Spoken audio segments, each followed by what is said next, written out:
everyone, and welcome to Speak Your Truth podcast. I'm Kristen Bomas, and today we are going to talk about hope. And we are graced with the presence of Mulan today. Hope. There are times that hope works in a very positive, uplifting way in our lives, and there are times where hope is not our best friend. And so we're going to look at both sides of hope, the spiritual hope and the physical, more physical kind of hope. And I'd be interested in hearing all of your feedback as you listen to this podcast and to share with me and all others how hope has played out in your life. So, hope.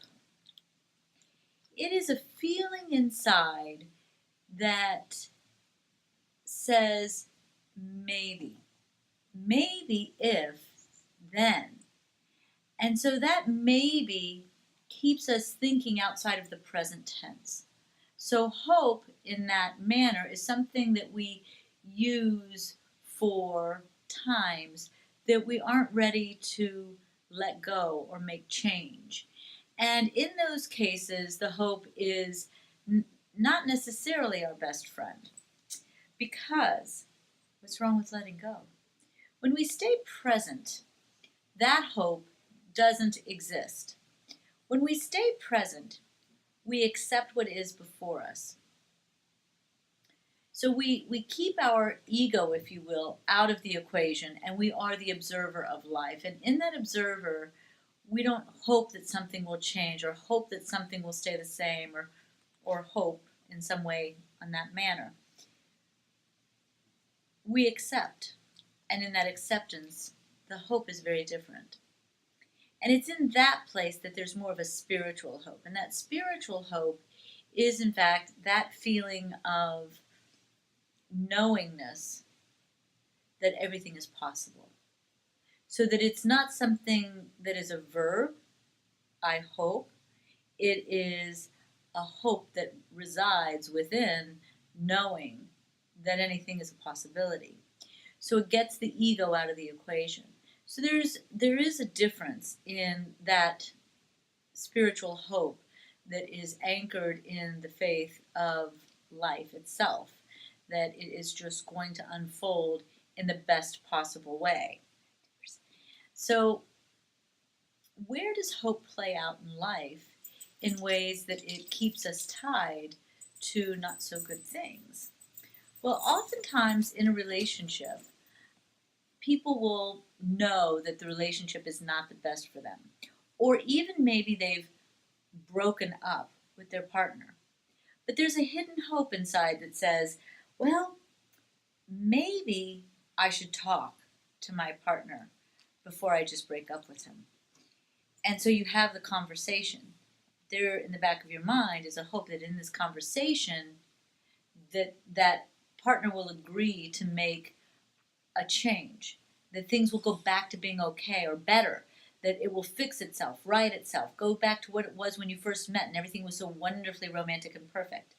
And that hope then keeps you going back. And we see it in the subtleties of, no, I have to talk to this person to bring closure to the relationship, and all the way into, well, they're promising me, a great life together, and yet the last 30 years has been abusive as the dickens. So the hope can keep all of that very much alive and keep us tied to our fears of change or loneliness or going out on our own or whatever it may be, some sort of a feeling inside that is not anchored in love. So that's the hope that we are most familiar with. And it's used all the time in our language, and that word hope in your language is a great tool, if you will. Listen for it.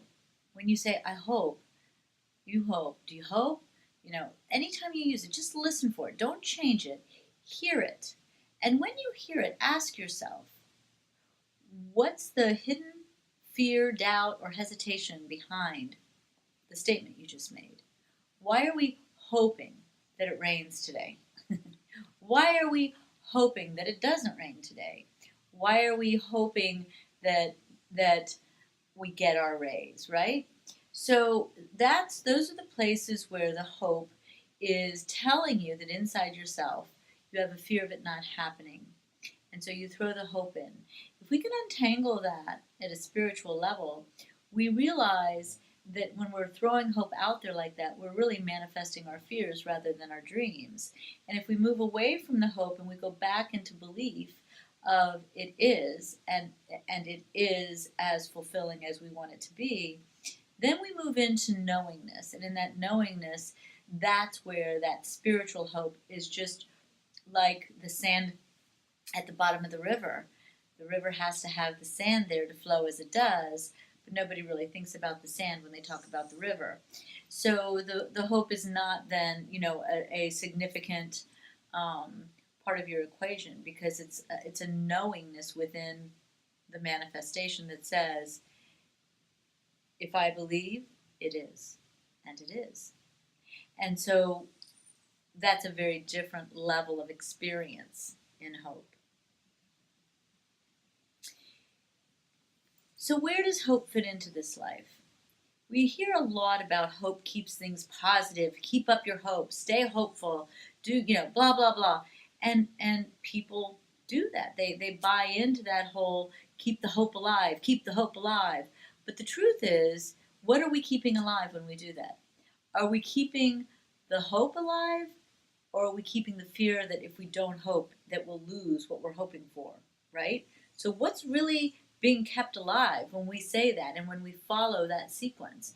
More often than not, very more often than not, we are keeping alive the fear or the doubt within us that mandates that there be hope.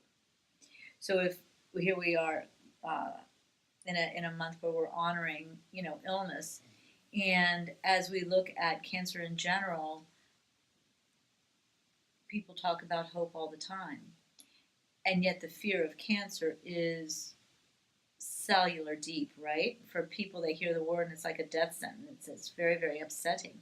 So how do we distinguish hope when it's anchored to doubt versus that spiritual hope that lies at the very foundation of your internal wisdom and knowingness that all is possible? As we discussed hope today, may your eyes open to the various ways that it exists in your life or may not exist in your life. And I wish each of you a life where your dreams and miracles come true. Believe, and so it is. Stay on your conscious journey to enlightenment, and join me Monday and Thursday on Facebook for live at 12:45, where I also answer questions and interact with people watching me. And feel free to subscribe to the channel if you like what you saw today, even if you just like to move on. Thank you. Have a great day.